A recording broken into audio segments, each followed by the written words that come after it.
Tuan-tuan, kalau simpan duit asyik bocor bukan sebab tak cukup tapi sebab cara simpan tu yang salah. Ramai orang simpan tapi hujung bulan tetap kosong. Simpan hari ni, esok dah guna.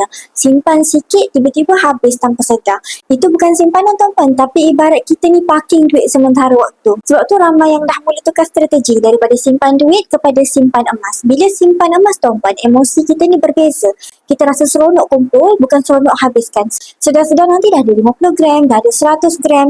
Dan satu lagi yang ramai orang tak sedar tuan-puan, kalau tuan-puan simpan dalam bank terlalu lama, inflasi diam-diam makan nilai duit tuan-puan. Dalam 10 tahun, nilai duit tuan-puan boleh susut lebih 20%. Tapi aset macam emas, dalam masa beberapa tahun, nilainya boleh meningkat dengan ketara. Sebab itu orang-orang kaya tuan-puan, mereka tak simpan duit banyak-banyak dalam bank. Sebaliknya, mereka simpan dalam bentuk aset komoditi yang mana nilainya boleh meningkat.